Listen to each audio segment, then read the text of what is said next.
Today we have several NHL signings to report on, plus another NHL veteran has called it a career, and we have some news on the Winnipeg Jets honoring longtime player Dale Hawerchuk. All that and more coming up next. So welcome back to another video here at Top Shelf Hockey. As I mentioned, we have a lot of news to talk about today. We have several signings to report on and some other news as well. First up, I want to acknowledge the announcement that we got from Victor Stallberg, former NHL player. He's been overseas the last couple of seasons. The last time we've seen him in the NHL was a part of the Senators' 2017 run to the Eastern Conference Final, where they were one goal away from going to the finals against the Nashville Predators, lost to the Penguins that year. Of course, he was originally drafted by the Leafs, played for many other teams, and believe including the Preds, Hurricanes, and a few others. So certainly had a pretty decent career. He was in Chicago too for a while. Stallberg was one of those guys. Never got a ton of recognition, but a pretty decent, middle six type of player for an extended time, and has officially announced his retirement. So we wanted to acknowledge that and officially, extend our congrats on a solid career and wish him the best. Now, we also got news today that the Winnipeg Jets are planning to honor Dale Hawerchuk, one of the all-time greats of not only their franchise, but of the entire league as well. Of course, who recently passed away from cancer not too long ago. So they're planning to get some things going here ahead of the upcoming season for 21-22. Apparently, they're planning to put up a statue of Hawerchuk honoring him in True North Square Plaza, which is going to be quite a substantial thing. You don't see too many statues going up of players after they're retired. So obviously that's quite significant, and they're also looking to get a section renamed after him as well. I believe it's between Graham and Carlton, where they're going to have a section renamed, 2-block radius, renamed Dale Hawerchuk Way as well, in honor of the longtime NHL veteran and Hockey Hall of Famer. So certainly, a terrific career from Hawerchuk. It's unfortunate he passed at such a young age after he retired. Of course, he was a terrific hockey coach in the OHL as well.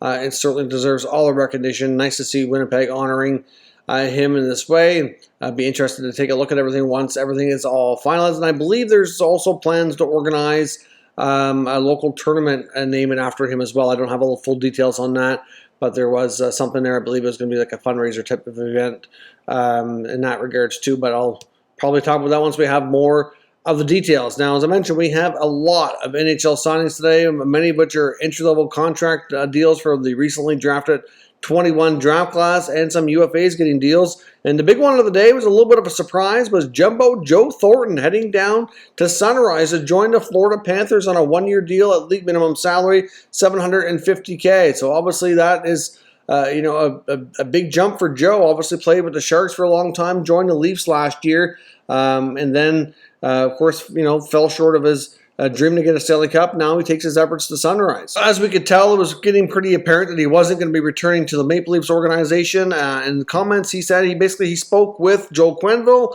he spoke with Bill Zito, and he also spoke with Roberto Luongo, and made the decision that after what he saw in last year's playoffs, the other things they've done this offseason, and after speaking to those guys, that he felt that the Panthers were certainly as good a team as any to be considered a cup contender for the upcoming year. He said that they were a real exciting team. I liked what he saw last year against the Lightning in the playoffs, even though they fell short. It was a heck of a series. So, I can understand his desire. I personally agree. I think the Panthers are going to be another team to look out for this year. They are building off of last year's success and should be a force to be reckoned with this year. So interesting times for Jumbo Joe, taking his act to Florida, of course, for a chance at a Stanley Cup. So we'll see how that works out for Jumbo Joe. Certainly going to be a little bit odd at first to see him in a Panther uniform, but like Jaromir Jagr did at the end of his NHL career, he's kind of like the traveling man searching for that elusive cup. Of course, Jagr wasn't looking for his first cup, but still, somebody that's one of the best players of all time, in my opinion. I'd love to see him get his name on the cup. So let's hope that Joe and the Panthers get the job done.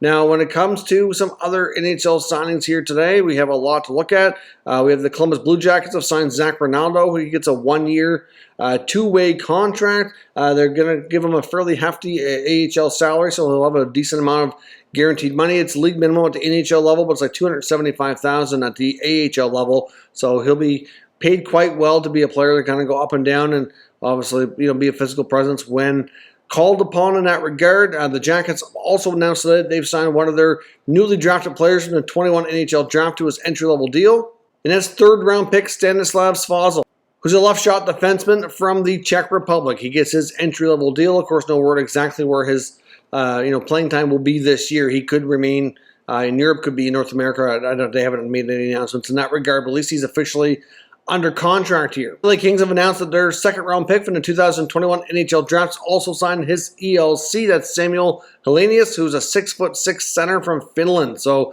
another very interesting prospect and a very deep prospect pool of tons of great-looking players there for the LA Kings. So another guy to get under contract. So another player to kind of keep our eye on here. This Kings team, I think, has the potential to be a real force in the coming years. We'll see how all these prospects work out that they've got under contract now. The Vancouver Canucks announced they've signed Guillaume Brisebois to a one-year, two-way contract as well. He probably will mostly be an American Hockey League player, but could be a call-up option here for them at the same time. The Calgary Flames are re-signing goaltender Tyler Parsons, who was a fairly high pick for a goalie back in 2016, and at this point hasn't really panned out to be really close to being NHL ready. I know when he was first drafted, Parsons had a ton of potential, was viewed upon as really being a real solid chance to be the goalie of the future, and has yet to really make any significant strides of being an NHL goaltender. I mean, it's not unusual for goalies to be late bloomers, though, so he gets another one-year deal, league minimum at the NHL level, $75,000 at the AHL level. So again, I guess somebody they feel worth keeping around, continue to develop here to see if he can get things on track to become hopefully an NHL goalie sooner than later. The Carolina Hurricanes have re-signed defenseman Max Lajoie as well, also a one-year, two-way contract, league minimum at the NHL level. So, of course, he came over in a trade from Ottawa for Ryan Dzingel last season, kind of lost his role in Ottawa. I mean, he started off great early in his career with a real decent rookie season, kind of took some steps back. Coaching staff lost kind of confidence in him, ended up mostly playing in the minors. Got a fresh start in Carolina, played a little bit, and at least he'll be an option there on a very deep blue line to kind of be, possibly compete for a third pair spot, but most likely be an extra depth piece that mostly plays in the AHL, but could be a call-up option for them. And the Anaheim Ducks also made a big announcement today, indicating they've signed entry-level deals for their top 3 selections from the 2021 NHL Draft, including their first pick, which was number 3 overall, the big centerman from the Peterborough Petes, Mason McTavish. I know some people were surprised at that pick. I wasn't. He's a really big, good-sized, physical, power-type center iceman who can score and put up some good points. So to me, it was a real solid pick and a potential future player who might give them similar production and kind of be like a future Ryan Getzlaf, in my opinion. And he's a great leader. Even get a chance to be an alternate captain for Canada at the World Juniors. Could possibly be a future either alternate or captain for the Ducks down the road. Like, he's got a real good character, real good physical traits, and real good offensive instincts. So to me, he's a real high-end talent. Likely will get a chance to compete in junior again this year, since last year was really derailed and limited, and should be able to play a huge role for Canada at the U20 World Junior Championship. So looking forward to that as well. So, of course, the other 2 selections here for the Ducks would be their second selection, which was number 34 overall, which was defenseman Alan Zellweger. And number 66 overall, Sasha Pastuyov also gets his entry-level deal as well. So lots of prospects there for the Ducks. So all kinds of signings taking place here today. So that is all the signings here for now. We'll likely be back later with another video, so stay tuned for that. If you're new to this channel, make sure you subscribe and stick around. We'll keep you up to date with all the latest news, rumors, and analysis on all 32 NHL teams. Again, I just want to shout out and thank all of our new and current channel membership holders and everybody that's been donating through the Super Thanks option here on YouTube. I greatly appreciate it. Your support has been very overwhelming, but very much appreciated. And I just want to let you know that here yet again. Thank you very much for watching, and I will catch you next time.